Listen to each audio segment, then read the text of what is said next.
തീപിടുത്തമുണ്ടായ സമയത്തെ ദൃശ്യങ്ങൾ കൂടിയാണ് പ്രേക്ഷകർ ഇപ്പോൾ കാണുന്നത്. തീ ഇപ്പോൾ നിയന്ത്രണ വിധേയമാണ്, മറ്റ് പ്രശ്നങ്ങളൊന്നും തന്നെയില്ല. MP ഉൾപ്പെടെയുള്ളവർ സംസാരിച്ചതും ആ കാര്യം തന്നെയാണ്. പ്രത്യേകിച്ച് രോഗികളൊന്നുമുള്ള നിലയല്ലായിരുന്നു. AC പ്ലാന്റ് പ്രവർത്തിക്കുന്ന ഒരിടമാണ്, അവിടെയാണ് തീപിടുത്തമുണ്ടായത്. പുതിയ ബ്ലോക്കിലാണ്, 9ാമത്തെ നിലയിലാണ് തീപിടുത്തമുണ്ടായത്.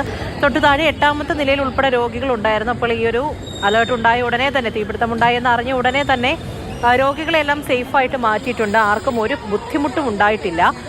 തീ നിയന്ത്രണ വിധേയമായിട്ടുണ്ട്. ഇപ്പോൾ ആ 2 ദൃശ്യങ്ങളാണ് ഇപ്പോൾ കാണുന്നത്. തീ പൂർണ്ണമായും തന്നെ അണച്ചിട്ടുണ്ട്. അപ്പോൾ 8ാം നിലയിൽ നിന്നും രോഗികളെയൊക്കെ സേഫായിട്ട് പഴയ ബ്ലോക്കിലേക്കൊക്കെ മാറ്റിയിട്ടുണ്ട്. ഹോസ്പിറ്റലിൻ്റെ പ്രവർത്തനം സാധാരണ നിലയിലേക്ക് മടങ്ങിയെത്തുകയാണ്. വലിയൊരു തീപിടുത്തം തന്നെയാണ് ഉണ്ടായത് എന്നുള്ള കാര്യം അതിലൊരു സംശയവുമില്ല. ആ രണ്ട് ദൃശ്യങ്ങളാണ് നമ്മളിപ്പോൾ കാണുന്നത്. തീ ഇപ്പോൾ നിയന്ത്രണ വിധേയമാണ്.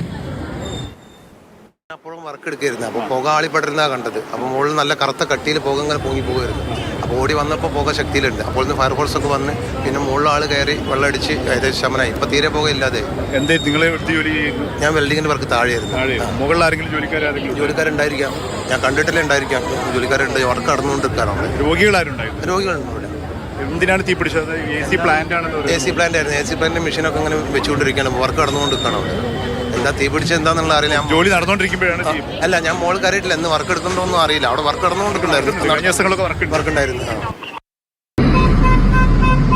അവിടെ പരിസരത്തുള്ളവരൊക്കെ തന്നെയാണ് പറഞ്ഞത്. തീപിടുത്തമുണ്ടായ സമയത്തെ ആ ഒരു കാര്യമാണ് പറഞ്ഞത്. തീ ഇപ്പോൾ നിയന്ത്രണ വിധേയമായിട്ടുണ്ട്. ഹോസ്പിറ്റലിലെ ആർക്കും മറ്റു പ്രശ്നങ്ങളൊന്നും തന്നെ ഉണ്ടായിട്ടില്ല എന്നുള്ളത് ആശ്വാസകരമായ കാര്യം തന്നെയാണ്.